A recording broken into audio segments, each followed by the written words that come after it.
Bienvenidos y bienvenidas a Somos Memoria, una iniciativa que nace para abrazar y proteger nuestra identidad, el patrimonio cultural. Ese que no solo encontramos en los archivos ni en los libros, sino que también está presente en todas aquellas manifestaciones que el pueblo crea y que el pueblo abraza. Por eso es importante que recordemos que el patrimonio cultural también se moldea, se edifica y se vuelve materia.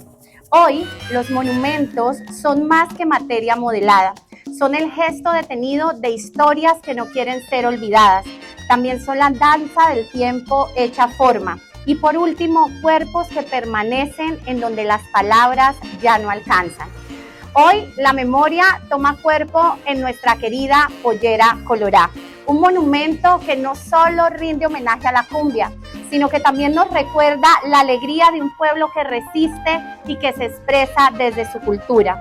Este es nuestro punto de partida, nuestro feliz punto de partida, porque un monumento puede ser más que una obra. En sí misma, el monumento puede referenciar la cultura de pie frente al mundo. Hoy todos somos memoria. Los invito a continuación para dar espacio a esta tertulia, a escuchar de voz de nuestra querida Alejandra Enciso y el acompañamiento del maestro César Pérez, la Pollera Colorá.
Muchísimas gracias, merecido el aplauso, compañeros, muy amables.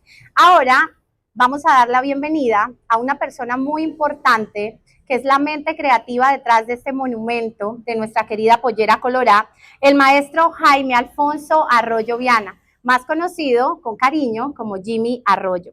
Maestro, suyo es el genio detrás del monumento de la Pollera, que se levanta con fuerza y gracia aquí en la calle 60 del barrio Galán. Inicialmente me gustaría saludarlo, preguntarle cómo está en esta tarde y agradecerle también por aceptar nuestra amable invitación. Bueno, me siento muy bien y además muy complacido y agradecido con ustedes por haber tenido el detalle de invitarme de una forma que, de esta manera, de tantas preguntas y tantas entrevistas que han ocurrido, nunca me había sentido tan apabullado como hoy, porque realmente siempre ha sido una charla más informales. Pero aquí estoy y pueden hacer uso, preguntar, que estoy dispuesto a contestar sin ninguna dificultad. Bueno, muchas gracias, maestro. El ideal para todas las personas que están acá es saber, digamos, reconocer el ejercicio de la dinámica de tertulia que vamos a tener en la tarde de hoy. Vamos a hacer unas preguntas puntuales de unas charlas que ya hemos tenido con el maestro, pero también queremos que ustedes, con su participación, de pronto dudas, inquietudes y también algunas curiosidades en torno al desarrollo, pues, de esta propuesta creativa, de este monumento que hace parte de nuestro Paseo de la Cultura, en este caso, pues, la Pollera Colorá. Entonces, inicialmente, maestro, y ya lo veníamos charlando nosotros como anterior a esta puesta en escena, en esta tertulia, quiero preguntarle puntualmente qué elementos eligió usted al momento de pensar esta obra y por qué los eligió, teniendo en cuenta que es una obra que está expuesta al sol, al viento y pues en este caso a la lluvia también. Bueno, el asunto es que por estas cuestiones que ocurren siempre para todos estos eventos, es una cuestión de los costos y entonces tenía que acomodarme a unos precios, a unos valores ya previamente establecidos sin saber qué iba a pasar, cómo iba a ocurrir esto, ¿no? Entonces, y después, pues realmente lo que pasa, ustedes ven muchas obras, hay varias obras, no menciono, pero que están hechas en fibra de vidrio también y permanecen al tiempo. Lo que pasa, aquí ha habido, creo que tiene ha habido un poquito de descuido y también no le favorece estar debajo del árbol, porque la lluvia sigue permaneciendo constante y por las formas de ella, pues necesitaba, quisiera más sol. Ustedes pueden ver en otras partes que hay perfectamente obras de fibra de vidrio. Este es fibra de vidrio con poliéster más bronce reforzado con bronce. Adentro lleva una estructura de hierro, que es la que le ofrece la estabilidad y muy fuerte, porque tenía que ir empotrada en el concreto que resistiera todo esto. Inicialmente, pues, se pensó en la posibilidad de que pudiera ser hierro o que pudiera ser bronce o otro material, pero resulta que esas cosas que ocurren que al final del mandato de un alcalde es que se elige qué quieren hacer, qué obra quieren dejar. Y no fue el tiempo suficiente para poderlo hacer en otro material. Por esa razón, la única salida era fibra de vidrio. Ahora, bien mantenida, bien limpia y bien querida, porque mi familia dice que el único, y particularmente mi esposa dice, que el único doliente que tiene la pollera colorada soy yo. Bueno, ahora su merced aquí menciona algo importante y quiero que lo traigamos a colación y es el tiempo. Ya sabemos entonces el material, pero su merced indica que por cuestiones de tiempo, también cuestiones políticas. Entonces, ¿cuánto tiempo demora usted en la creación después de la maqueta de la obra? ¿Cuánto tiempo demora la construcción y por último la instalación de la obra? Hay una cosa curiosa que ocurre para toda la ejecución de estas obras oficiales. Duré un año, justamente un año, haciendo todo el papeleo. El alcalde cuidándose de que no se fuera a presentar alguna dificultad en el sentido de que estaba cometiendo algún ilícito, la legalidad de todo esto por encima de todo, ¿no? Sí. Entonces, y después, cuando me dijeron, arranque, se le acaban de consignar el 50%, así para que hablamos en plata blanca, hablando de dinero, me dijo, ya su 50% está consignado en un banco, arranque. Entonces comencé a hacer la obra. Duré 62 días, que pues no tengo un horario establecido, Sí. No había, para estas cosas no hay horarios establecidos de oficina ni nada, sino empezar a hacer.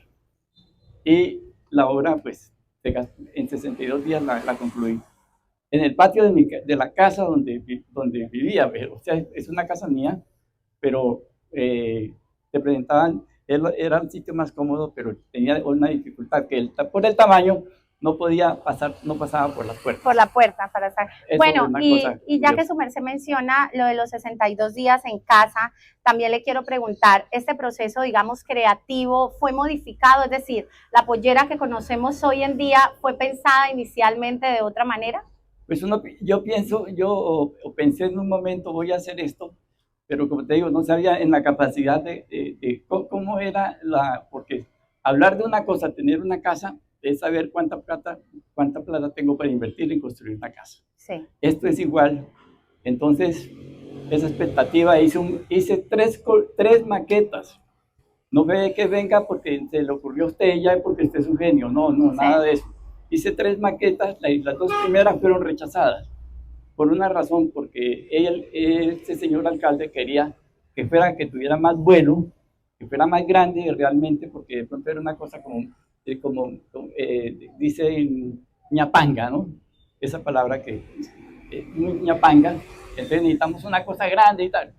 Entonces llegué con el modelo definitivo, que es pero el modelo inicialmente era más grande todavía.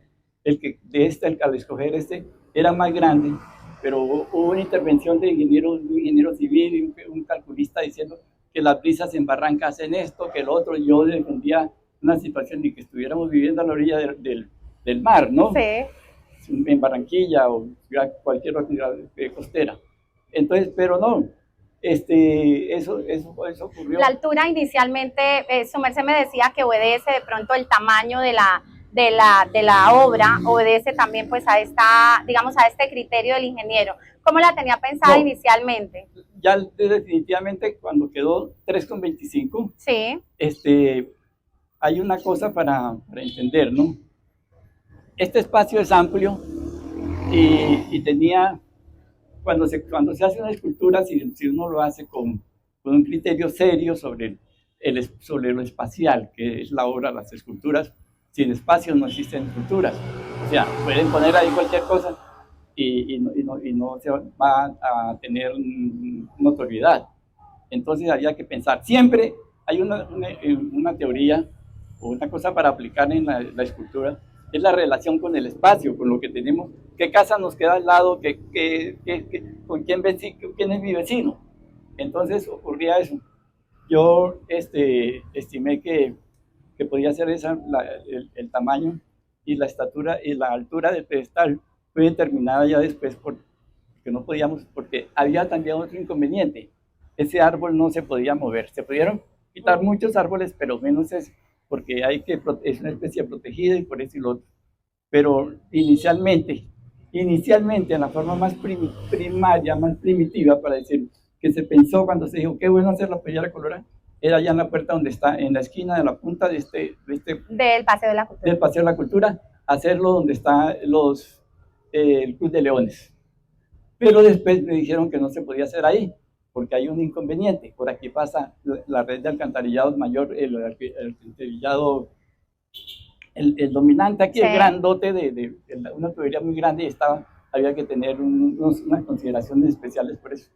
Entonces, entonces me trasladaron la obra por acá, cosa que no me incomodó. Lógicamente que no me iba a incomodar porque ya había empezado. Ya estaba en construcción. Bueno, y le quiero preguntar ahora puntualmente, ¿cómo usted escogió este movimiento o este paso de cumbia para que fuera el escogido? Ya sabemos que hizo 3 maquetas, de esas 2 fueron rechazadas, obedecimos a una, pero ¿cómo escogió este paso de la cumbia para que quedara plasmado en la pollera? Bueno, vuelvo al tema de la escultura y el espacio público, el espacio donde se va a ubicar, ¿no? Había que ponerlo con mucho vuelo para que tenga, ¿qué tal con las recogido? No tendría notoriedad. Una vaina que pusieron ahí, una mujer que está ahí, que dicen que es la pollera colorada. No, hay que verla y hay que sentir que tenía el vuelo es el detalle, como una protagonista, una escena aquí, en ese momento. Es una cosa, siempre ha pasado, y esa notoriedad, lo que pasa con la danza, ¿no? Tan ligado a todo esto, porque esto podía hacerse de otra manera, pero no, yo dije, no, tiene que volar. La sensación del baile, la danza, los que lo sienten, los que alguna vez hemos querido bailar, nos ocurre eso, es la sensación de vuelo, de plenitud, de realización, ¿no? Entonces, eso fue lo que, por esa razón, no es que tenga una preferencia para eso, todo. Además, ese, como dicen en la costa, golpe de cadera, que no es notorio, es solamente visualmente ahí pero acá no. Pues esa fue la razón por la que se quedó así. Bueno, y su merced también, digamos, en este proceso creativo, después de que nos explica que esto también obedece pues digamos, a los espacios, a la toma del espacio y demás, ¿tuvo alguna musa? Es decir, ¿alguien le colaboró en el proceso creativo? No sé, una anécdota al respecto que nos pueda contar. Como anécdota les cuento que mi esposa, los que no lo saben, es la directora de una escuela de ballet aquí, de ballet clásico, que ha sobrevivido aquí 40 años, 45 años, y cuando le conté se emocionó mucho, se entusiasmó por una razón. Primero me decía que ella fue bailarina del ballet gran colombiano y estuvo en Europa bailando con profesores rusos, y fue alumna de rusos, franceses, daneses, pero había una situación, cuando fueron a México con el Ballet Gran Colombiano en 1968. Estamos hablando de un ratito, ¿no? Y entonces, está en furor la pollera colorada. Y ella me dice, ¿quién puede creer que después de tanto tiempo, yo no me conocía con ella, ella es bogotana, yo soy antioqueño, he venido aquí a Barranca, me dice, ¿quién iba a creer que me pudiera ocurrir que yo terminara enredado contigo y tú vas a hacer esto de la pollera colorada? Ella tenía como 16, 15, 16 años, porque para salir del país, el papá era jefe de extranjería y pudo darle un permiso para que pudiera salir con una hermana, ¿no?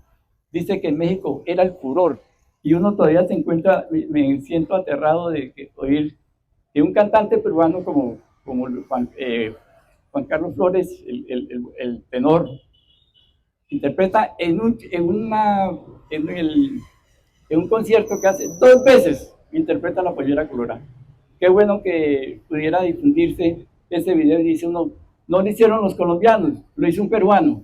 Y tuvieras como es de bello y emocionante todo. ¿Nos recuerdas el nombre, por favor? Juan Diego. Juan Diego. Juan Diego Flores. Juan Diego Flores. Un tenor.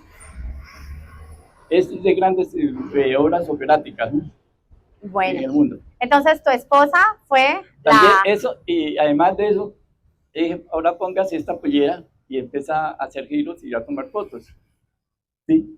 Ahora, ella es blanca, no tenía, dice uno, ¿de dónde le saco el negro en el sentido del ritmo, ¿no? Del ritmo. Porque no podemos ser, no se dice por racismo, sino que se dice porque el negro fue el que vino a poner la alegría y los tambores en América, ¿no?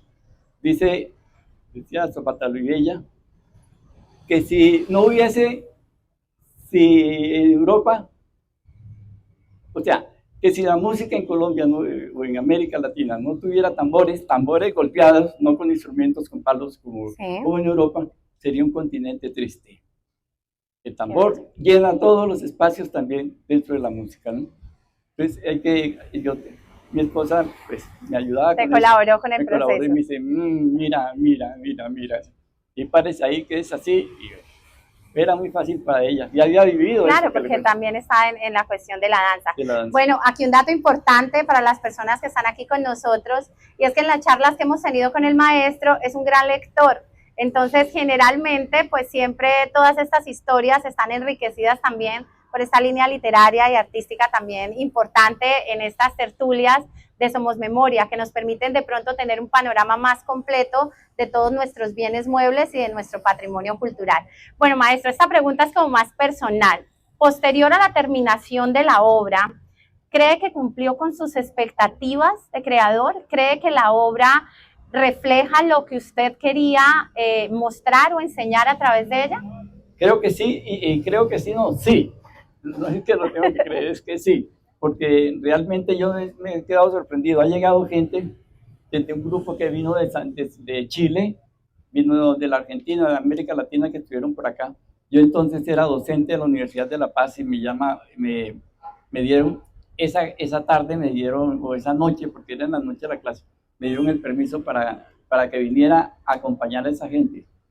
Siempre está la pregunta, y entonces me preguntaban siempre que por qué los calzones, ¿no? Bueno, sí, no sé si esta pregunta me permite aquí interpolar un momentico. La he escuchado hoy desde que llegamos, la han hecho, oye, vas a preguntar por qué los calzones de la pollera colorada, por qué el color, porque parece cómico, pero también asumo tiene un sentido. Pienso que es que hay una cosa, eso tiene una suma de anécdotas y de cosas de referentes a eso, porque la verdad, y no solamente para el caso mío o el caso con esta obra, yo fui a montar obra a un pueblo de Antioquia y hubo algo particular, hubo algo igual, casi igual. Es eso, ¿no? Las preguntas capciosas, y la otra pregunta es, ¿y cuánto se ganó? Sí, los básicos para uno cuando hace trabajo para alcaldías, para estas cosas oficiales, ¿no? Entonces, hay una cosa que queda siempre como a uno le queda mucho. Contarle a esa gente, extranjeros, que por qué es así. Por eso, por el vuelo del vestido, ustedes ven bailando en cantidades de sitios donde ve uno bailar y se ven los calzones, los llaneros muestran sus calzones con semejante cosa, y toda esta gente de la hora que acaba de pasar el festival de música en el Huila, ¿no? En Neiva y en Ibagué. Y en Ibagué. Ese es como una cosa como, quizás hace 50, 60 años se podía pensar en eso, ¿no? Y, ay, se le vieron los calzones, ¿no? No, ya eso es una cosa de falta de visión frente a esto, ¿no? Sí. Eso es danza, sí. Hace parte de la danza. La maldad lo pone en tus ojos, ¿no? Eso es lo que ocurre, ¿no? Bueno, maestro, y otra pregunta. Inicialmente, cuando en las charlas que hemos tenido y digamos en los documentos que existen, hablábamos antes de esta tertulia y coincidíamos en que una de las cosas que de pronto nos hace falta como distrito es poner en papel todas aquellas historias que nos puedan representar, porque pues estamos ligados a la historia oral, de pronto a las narrativas personales, pero nos hace falta esa documentación. Inicialmente este paseo de la cultura se piensa como eso, se piensa como el foco de concentración para juventud, adultos, también niños, en torno a la cultura. ¿Su merced cree que eso hoy en día podría aprovecharse de otra manera o no se está cumpliendo o nos hace falta algo o podríamos sugerir algo desde nuestro quehacer artístico? Podría ser más. Yo he notado que viene cantidad de gente a hacer ensayos y cosas, pero no se ha apropiado el terreno. Estos templetes tienen una cosa valiosa que es la acústica, ¿no? Tiene una gran acústica. Yo vine en una ocasión para el Festival de Música de Piano, vine con Teresita Gómez, quizás es la más grande pianista que tiene en este momento Colombia. Y resulta que Teresita vino acá y total es que llegó a mi casa, ¿no? Y después de algunos tragos, tuvimos, camina que te va a mostrar la obra, que viniera a verla, pero yo era colorada. Y me dice, entonces, pero venga y escuche esto.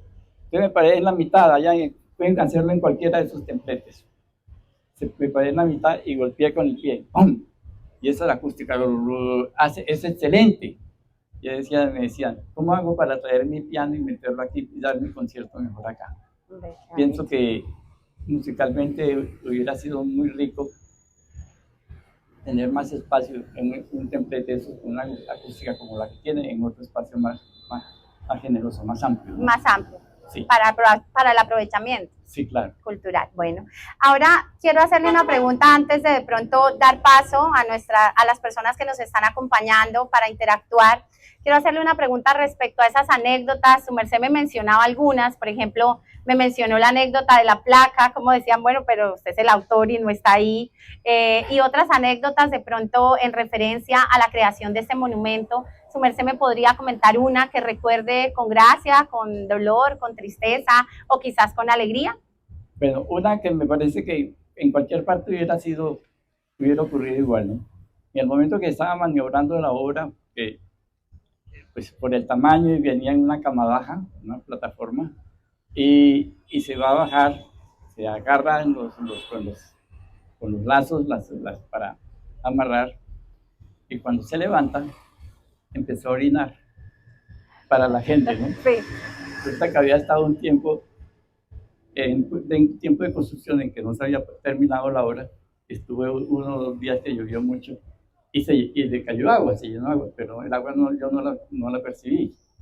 Cuando llegamos en esto, ahí sí empieza a salir. Y eso fue para risas de todo este vecindario y de mucha gente que vino a ver la instalación. Pero, y tantas otras como... La placa, lo de la placa que me mencionaba. Lo de la placa es que se hizo la escultura, pero la placa con mi nombre no apareció. Entonces ya se me volvió un conflicto casi familiar, porque la familia, los parientes venían de otras partes y me preguntaban, oye, pero yo fui a ver la pollera colorada y no apareces tú, tu nombre no aparece en ninguna parte. Entonces yo le dije, sí, pero la placa la tengo acá. Hasta que un alcalde, le hice una solicitud al alcalde que le recibió a ese alcalde Contreras, tenía un secretario de educación, un secretario de cultura, me salió, me dice, usted no puede reclamar nada porque ya usted se le pagó.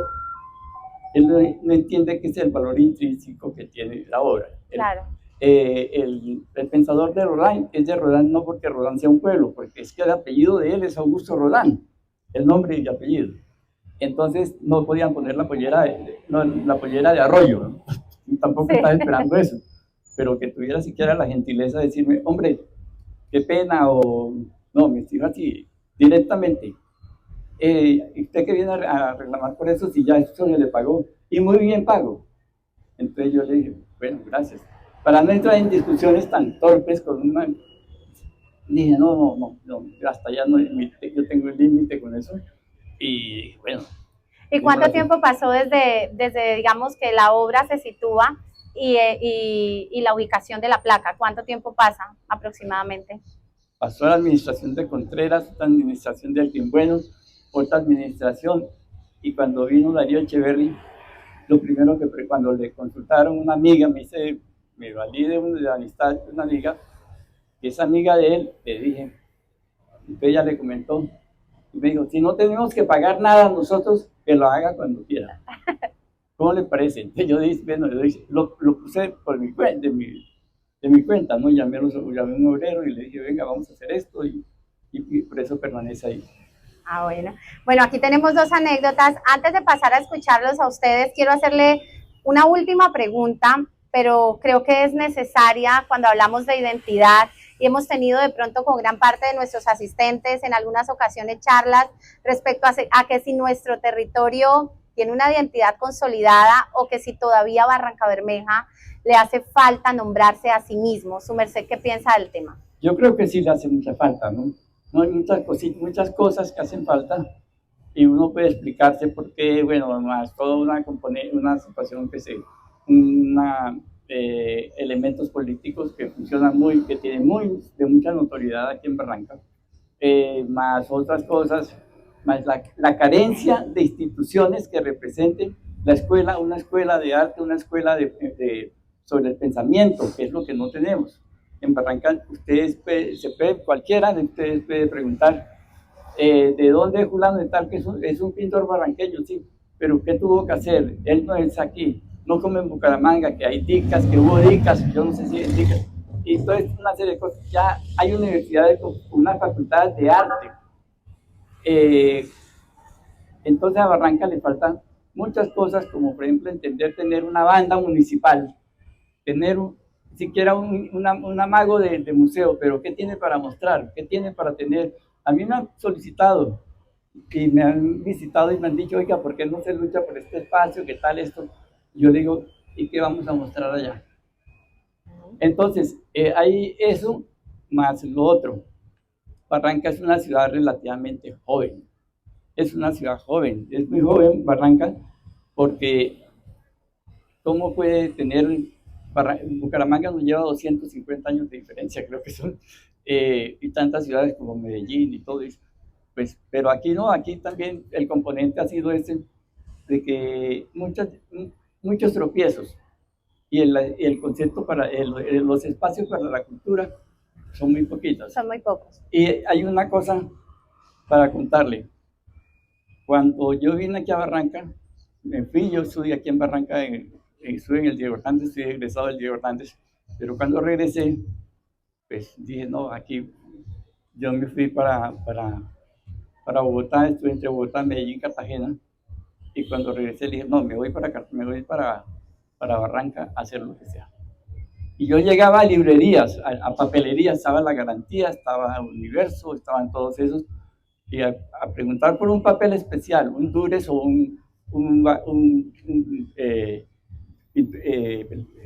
papel para acuarela, algo así, una cosa que no existía, no había. No existía, eso no se veía, porque la gente no lo hacía, ¿no? Entonces pienso que lo que hay ha venido acompañando y acompasado con el tiempo que ha pasado y con las posibilidades, pero hay que trabajarle mucho a estos espacios de la cultura que parecen, pero muchos que parecen en Barranca, otra vez esto, otra vez lo otro. No, siempre ha estado así. Es carencia de lo que nos falta. No tenemos una buena orquesta, una orquesta no vamos a pedir una sinfónica, pero sí una buena banda municipal, como intentos que han hecho cuando estuvo Batuta, por ejemplo. Okay. Todo eso se perdió. Listo, maestro. Bueno, ahora sí, me colaboran para las preguntas del público. Tenemos por acá, yo vi que nos estaban alzando la mano ahorita que el maestro estaba dialogando. Por acá también hay otras preguntitas. El ideal es que estos espacios permitan pues la cercanía, además del artista con su obra, que tenemos la fortuna de tener aquí al maestro, pero también dialogar un poco acerca de las percepciones que tenemos de la ciudad y de los aspectos que consideramos nos generan identidad. Entonces, vamos con la primera pregunta. ¿Sí? Lo escuchamos. Buenas tardes. Buenas tardes. Buenas tardes. Yo quisiera preguntar, ¿será que algo como la pollera colorada tiene propiedad para un municipio? Cuando uno ve que alguien que viene de afuera lo siente como algo suyo. Yo, por ejemplo, soy de Pamplona, Norte de Santander, he tenido la oportunidad de bailar la pollera colorada, pero yo lo siento como si fuera algo mío. ¿Sí? Yo quisiera preguntarle a qué se debe eso, de que algo cultural como esto se vuelva como propiedad de todo. Creo que es la canción colombiana más fuerte, que tiene más arraigo en todos los colombianos. Hasta gente que no había nacido o que están, todavía que tengan de 8 años, están queriendo bailar la pollera colorada. Se volvió como una tan fuerte, tan necesaria como el himno local, como el himno de la ciudad. Entonces es por eso, porque es para mí que la razón es porque tiene todo el componente de un tema colombiano, absolutamente colombiano, ¿sí? Esa es mi razón por la que entiendo. Yo estaba haciendo la referencia de lo que pasaba en México cuando estuvo mi esposa allá, y me decía que es muy fuerte, era muy fuerte en esa época. En todas las casas se tenía la pollera colorada, y no era en disco de 78 revoluciones, ¿sí? Y me acuerdo, disco sello Saida, y resulta que pues eso era una cosa, que tocaran la pollera colorada. Barranca no tenía himno entonces, ¿no? Y entonces, pero le falta más reconocimiento de los barranqueños, que hicieran más fuerza por esto, porque creció aquí se hizo, y creció acá. Que los compositores son costeños. Un compositor es de Cincé Sucre, sí. Y el otro señor es el cantante es Wilson Choperena, y Pedro Salcedo, el de la orquesta, creo que también es costeño. No había ningún barranqueño entonces para decir que es, pero sí es muy buena pregunta, porque yo creo que es que llena ese espacio como de sentirnos colombianos. Sí, a mí me agrada mucho cuando la escucho, y más cuando la escucho, se escucha por fuera del país, ¿no? Dice uno, estoy en Barranca. Bueno, gracias. Muchas gracias por tu pregunta. Por acá, este lado, bien, por acá. Maestro, usted dijo 3 cosas que me parece importante mencionar para que usted nos dé su concepto frente al tema. Usted mencionó al inicio de la entrevista que su esposa le decía que el único doliente de la pollera colorada es usted. Sí. Luego dijo que en alguna actividad que vinieron a hacer, usted dijo, pero ¿qué vamos a mostrar allá en este espacio público, cierto? Y dijo también que en la placa inicialmente no hubo un reconocimiento del artista, ¿cierto? Entonces aquí hay 2 cosas que yo quisiera preguntarle. Realmente en Barrancabermeja nos hace falta, uno, tener esa identidad con nuestro patrimonio, con los espacios públicos. 2, hay una mala valoración del artista en Barrancabermeja. Y 3, ¿cómo hacemos para que este espacio, que es un espacio público, pueda de alguna manera utilizarse y que nos genere mayor identidad como barranqueños? Bueno, esta pregunta viene recargada, son 3. Sí. No, el asunto es que, de todas maneras, es casi como la respuesta para el señor, lo que acabo de decirles, es que es realmente, y uno lo escucha, y si sale del país y si está fuera de Barranca, pues piensa, hombre, esto es Barranca, estoy en Barranca, Colombia, y todo eso. Uno sabe por qué ocurrió, porque le contaron toda la historia, por qué se hizo allá en un bar. Entonces, los años 65, me imagino, porque en el 68 fue que apareció como al público, como grabación, tengo entendido. Si algún error alguna cosa, pues me excusan, pero es que realmente el impacto fue muy grande. Yo me acuerdo que yo acababa de llegar de Antioquia y pues vine con mis padres y nos radicamos acá, más una cantidad de hermanos, ¿no? Veníamos de Antioquia. Pero vea, el asunto es que todos nos contaron que en un bar, que esta vaina, y siempre escuchando toda esa historia, o por lo menos para mí, en esa época, que tendría que 12 años, 11 años, y decía, esto es de Barranca, ¿no? Y lo han marcado uno como Barranca. Que diga cuando lo de doliente que dices, hay una cosa muy sencilla. Yo en una ocasión me atrevería a decirle al alcalde, o mandarle una razón al alcalde, a decirle al secretario hombre, no se trata del dinero, si es por dinero yo pago para que la limpiemos, para que la lavemos, ¿sí? De cuenta mía, ¿sí? Ya había hablado con unos amigos y le dije, les pago el día a tanto y venimos y ponemos andamios y lavamos la pollera colorada. Le comenté al que era secretario de gobierno entonces y me dijo, usted no puede hacer eso, ¿sí? Usted no puede hacer eso porque para eso hay una partida sin nada para hacer esas cosas a los monumentos públicos en la ciudad. Entonces ni lo hicieron ni me lo dejaron hacer. Y ahí está la suma de todo eso, ¿sí? Esa carencia de todo. Entonces yo decidí, y si tuviera, lo que pasó lo pagué, me dijo la placa, me dice el alcalde, si no le cuesta un peso a la alcaldía, como decir la pobrecita alcaldía, pues que si él lo va a pagar, pues que lo haga ya. Y por eso está ahí. Entonces sí hay una indolencia oficial, frente a los monumentos. No solo esto, no solo sino todo lo que usted ve por allá. Ahora, hay monumentos aquí en la ciudad que no tienen identidad, no le dan identidad a la ciudad, ¿sí? Lo que está en el parque infantil, el mal llamado parque infantil, porque ya ni parque parece, ¿no? Tumbar unos árboles para poner un poco de hierros. Yo disiento mucho de ese diseño y me parece que fue terriblemente equivocado. Y todos los parques están llenos de arbolitos y de florecitas y cosas. Aquí se les ocurre hacer eso.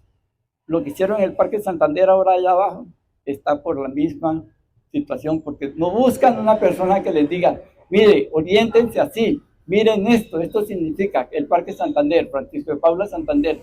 El Simón Bolívar, pues siempre ha estado ahí, que desde que yo vine aquí, desde que yo estoy en esta ciudad, he visto al Simón Bolívar igualito, y está en todas partes, está en Bucaramanga, y está en Piedecuesta, está en Pamplona, está en Sevilla, en Sevilla Valle, en todas partes donde usted no llega. Entonces, pues, pienso que esto de acá con Barranca, sí sigo pensando, es indolente, es una indolencia oficial, ¿sí? Por eso no tengo resentimiento con eso. Yo ya llegué, me di la pela, para decirlo coloquialmente, me di la pela, pensando, bueno, si se cae, se caerá y listo, pondrán otra cosa, como pasó con el Camilo Torres Restrepo, que también era, sí, Camilo Torres Restrepo, por ese acervo de liderazgo político que se tiene en Colombia, ese manejo político que tenemos en Barranca, siempre Camilo Torres fue fue representativa la figura de él, la presencia de él, ¿no? Y pusieron eso.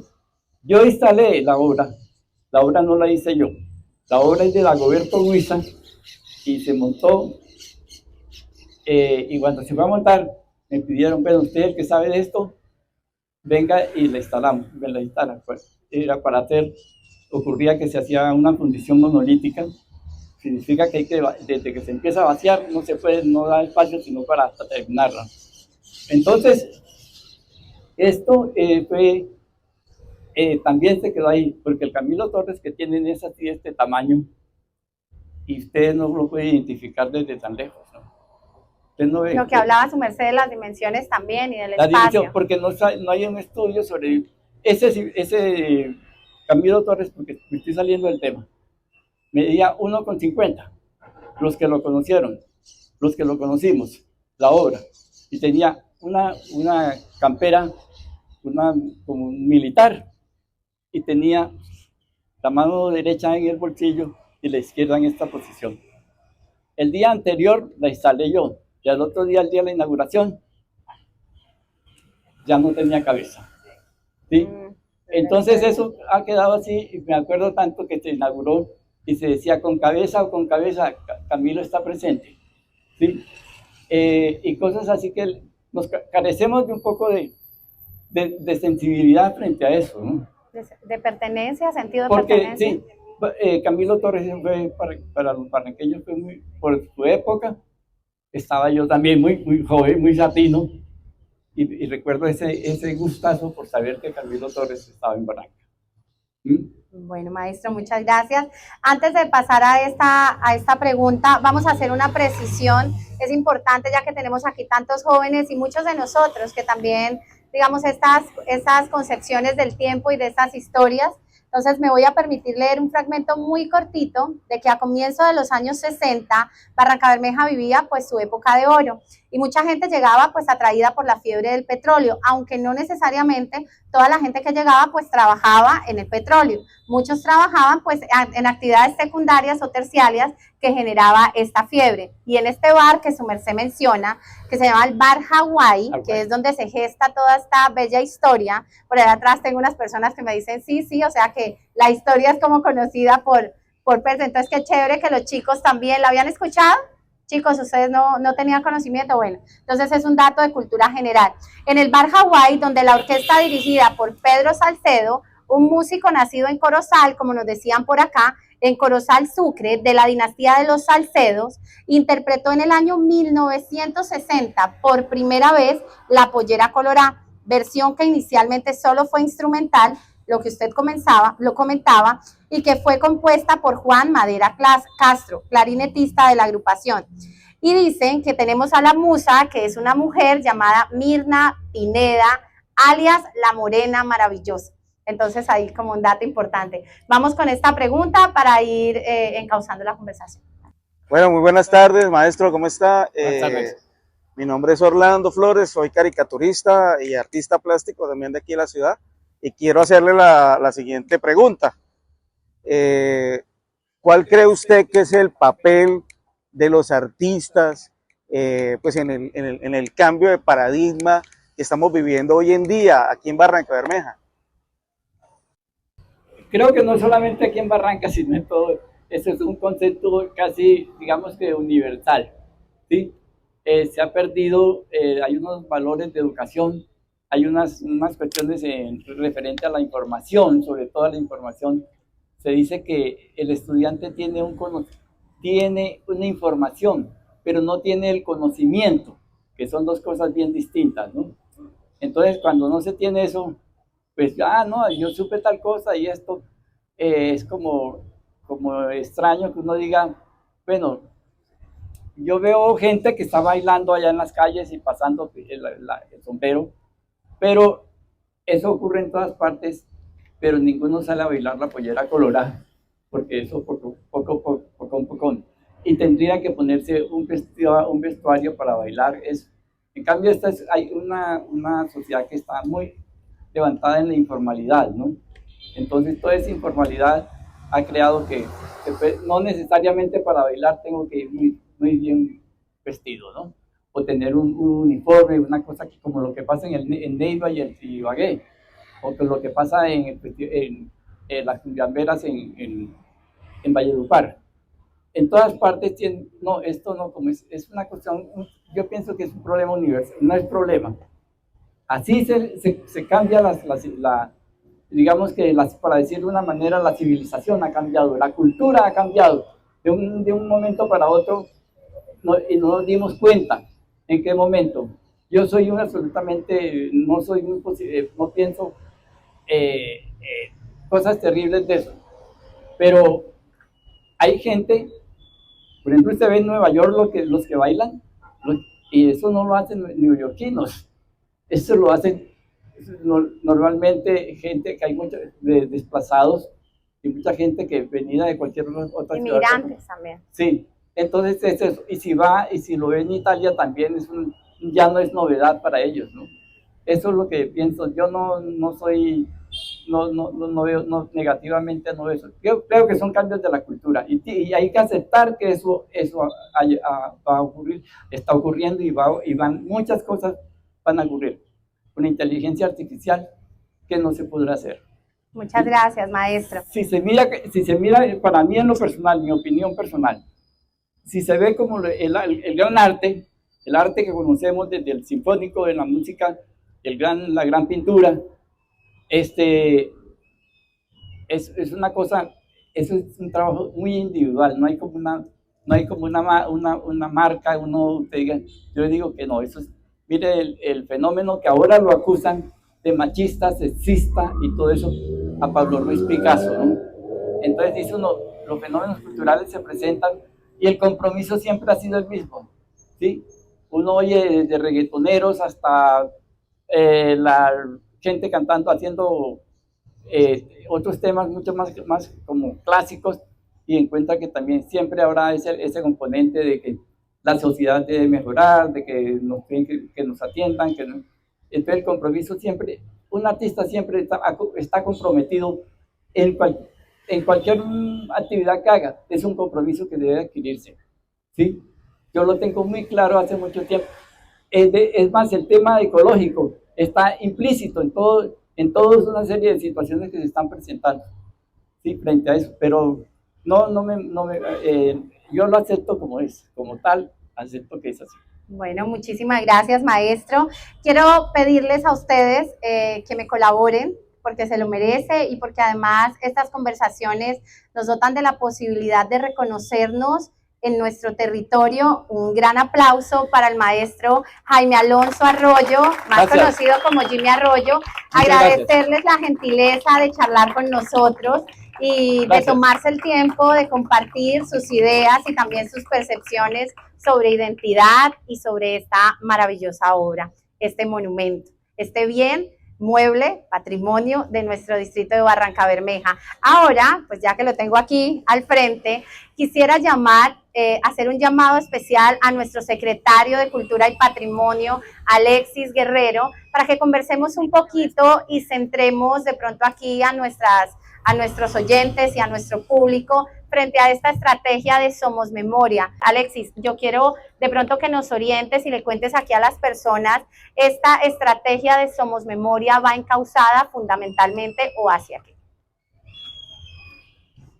Bueno, buenas tardes. Buenas tardes. Buenas tardes, ¿cómo está? Bien.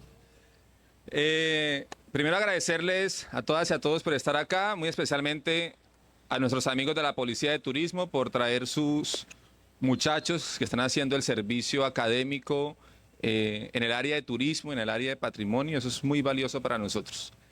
Y a los compañeros de la Secretaría de Cultura que están aquí, a la gente que se ha quedado pasando. Esto es un formato también nuevo para nosotros porque, como decía el maestro Jimmy, históricamente se ha asumido en las administraciones que las secretarías de cultura son para alquilar logística y hacer conciertos, ¿sí? Y hacer eventos. Entonces, en el histórico nos fuimos llenando de una concepción que cultura en la ciudad era sinónimo de haga eventos. Entonces, usted entre más festivales tenga, usted tiene más cultura. El resultado de eso es que hoy tenemos alrededor de 40 festivales en la ciudad. Todos los que ustedes se imaginan. Si alguien se imagina que hay un festival, por ejemplo, del sancocho, hay un festival del sancocho, hay un festival de la Virgen, hay un festival de la empanada, de todo. De la pollera colorada, de vallenato, de tamboras, de todo. Hay festival absolutamente de todo. Cuando uno empieza a ver entonces por qué los espacios que tienen una vocación cultural están tan descuidados, tan abandonados, y por qué la gente poco dialoga con esos espacios culturales, con esos monumentos, pues entonces es muy fácil entender lo que nos plantea el maestro, y es, acá hay una desconexión, y es que como sociedad nosotros no estamos reflexionando sobre la cultura que estamos haciendo. Porque casi siempre la relación que ha tenido el público es una relación de espectador. Usted está allá y los que saben de cultura están en el escenario. Por eso, Isabel y compañeros, este formato de tertulia conversatorio lo que busca en esencia es que nosotros nos situemos, que podamos construir un pensamiento situado alrededor de los monumentos, de las esculturas, del patrimonio cultural. Ojalá con la memoria viva, con la gente que hizo posible eso, y podamos entender nuestras propias contradicciones para, como institución, saber dónde hay que poner los recursos públicos para que se empiece a gestionar la cultura desde otra forma. En esencia es eso. Mira, después de escuchar aquí al maestro, uno dice, tenemos que de manera urgente hacer un proyecto, ¿sí? Ponerle un recurso, no solamente para hacerle mantenimiento a esta pollera, sino a otros tantos monumentos en la ciudad. Pero eso solo es posible si uno está dispuesto a ser cuestionado y a hablar de sus propios problemas y limitaciones como institucionalidad. Por eso nos venimos acá. Y nacen más preguntas. Tenemos escuelas de formación donde enseñamos cumbia, donde enseñamos pollera colorada. ¿Por qué un niño tiene que aprenderse en una escuela un paso? ¿Qué hay detrás del paso? ¿Por qué los que enseñan con el clarinete le enseñan unas melodías? ¿Por qué esa melodía y no otra cosa? Entonces, en la medida que empecemos a problematizar sobre eso, pues muy seguramente la relación de construcción de cultura y de identidad va a ser seguramente más llevadera. Entonces, ese es el propósito del proyecto de Somos Memoria. Ustedes saben que el proyecto de Somos Barrio abarca un tema de vámonos a los barrios a tejer comunidad.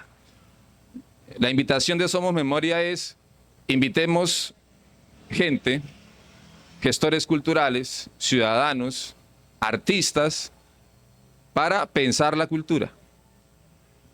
Por un día dejar de bailar, dejar de tocar y sentarnos a pensar la cultura, para poder saber entonces cómo es que la vamos a transformar.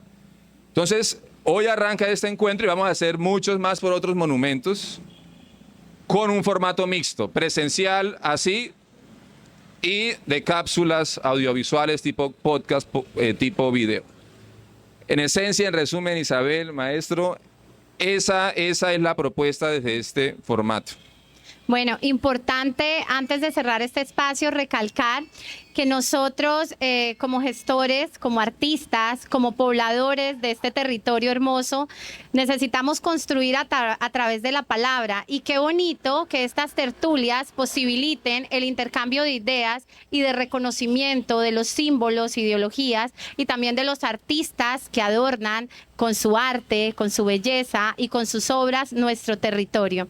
Con esto, pues entonces yo creería que despedimos este primer episodio, primer encuentro, primera tertulia, porque lo estamos llamando de muchas formas, y es agradable que la palabra nos adorne estos encuentros comunitarios y sociales, recordándoles a ustedes que cada uno de estos espacios cobra sentido y es valioso en la medida que participemos, y yo creo que nos llevemos esta información y podamos conversarla. Ya hoy tenemos datos que no conocíamos de este monumento, historias, anécdotas que lo dotan de cualidades más sensibles y que posiblemente hacen que lo sintamos más cercano a nosotros. Entonces, agradecerles por su tiempo, por su amable escucha, y pues nos volveremos a encontrar en una próxima entrega de este proyecto maravilloso que se llama Somos Memoria. Muchas gracias.